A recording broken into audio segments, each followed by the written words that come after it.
But strikes are not made with words. Such things are not announced. The missiles will speak for themselves. Glory to Ukraine. Ukraine has launched the US-supplied ATACMS missiles into Russia for the first time, striking a military facility in the Bryansk region early this morning.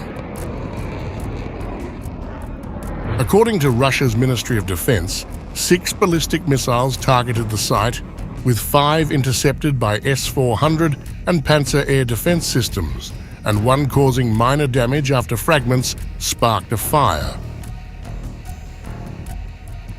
Russia has sharply criticized the US and Ukraine, accusing both nations of escalating the conflict.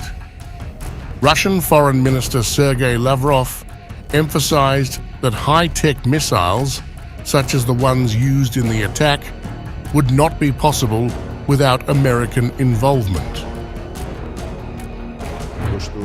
The attack on the Bryansk region tonight has been used many times. This is a signal that they want to escalate. It is impossible to use these high-tech missiles without the Americans. Putin has repeatedly said this.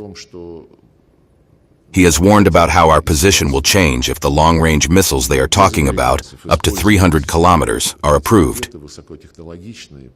In fact, this is not an approval for Ukraine to use long-range missiles.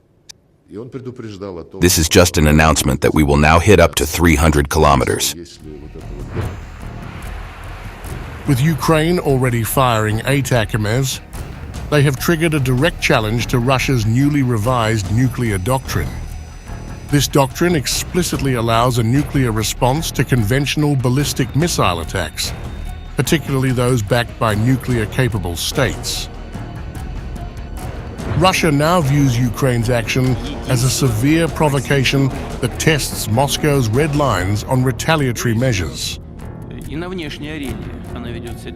The Kremlin has attributed this escalation to recent US approval of long-range missile use by Ukraine, a move that Russia's UN ambassador, Vasily Nebenzia, condemned as a suicidal decision by the Biden administration.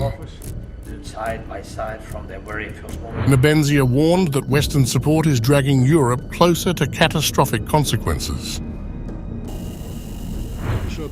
They are eager to play into the hands of the exiting administration and are dragging not just their countries, but the entire Europe into a large-scale escalation with drastic consequences. And that is what our former Western countries should think very hard about.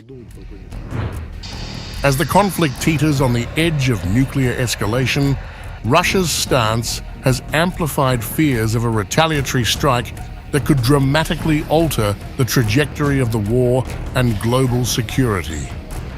The world is now on high alert as Moscow weighs its next move.